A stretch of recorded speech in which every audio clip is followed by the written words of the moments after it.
नमस्कार शेतकरी मित्रांनो, क्रिश अपडेट या यूट्यूब चॅनलवर तुमचं स्वागत. तर शेतकरी मित्रांनो, कर्जमाफीसाठी 58,000 शेतकऱ्यांची यादी सहकार विभागाकडे गेलेली आहे.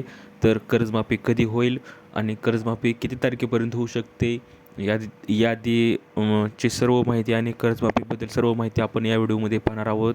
तर माहिती पाहण्याच्या अगोदर तुम्ही जर पहिल्यांदा चॅनलवर आलास तर त्या चॅनलला सबस्क्राईब करायला विसरू नका, जेणेकरून सर्व लेटेस्ट अपडेट तुम्हाला लवकरात लवकर या चॅनलवर मिळून जाईल. तर शेतकरी मित्रांनो, लक्षात घ्या की मुख्यमंत्री देवेंद्र फडणवीस यांनी कर्जमाफी शेतकऱ्यांसाठी केलेली आहे.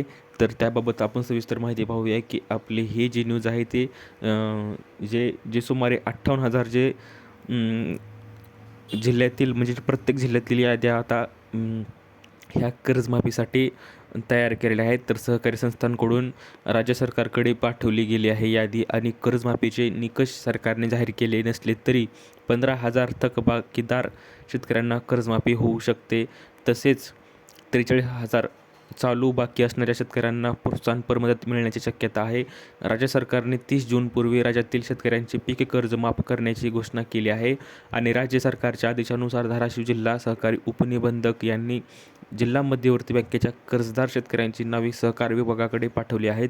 राष्ट्रीयकृत बँकांनी त्यांच्याकडे असलेल्या कर्जदार शेतकऱ्यांची नावे परस्पर सरकारकडे पाठवली आहेत आणि कर्जमाफीचे निकष सरकारने जाहीर न केल्यामुळे जिल्ह्यातील किती शेतकरी कर्जमाफीसाठी पात्र आहेत याचा निश्चित आकडा सध्या सांगता येत नाही.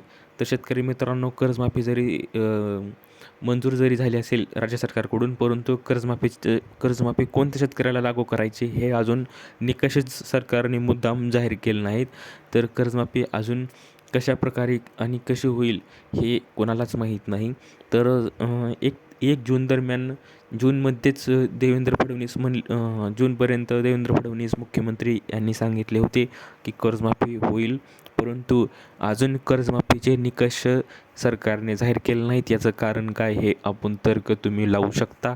तर शेतकरी मित्रांनो, तुम्हाला कर्जमाफी होईल की नाही आणि किती रुपयाची होईल तुम्ही कमेंटमध्ये सांगू शकता आणि कशा प्रकारे कर्जमाफीचे नियम अटी असाव्या जेणेकरून सर्व शेतकऱ्यांना लाभ होऊ शकतो याही तुम्ही कमेंटमध्ये सरकारला तुम्ही सुचवू शकता.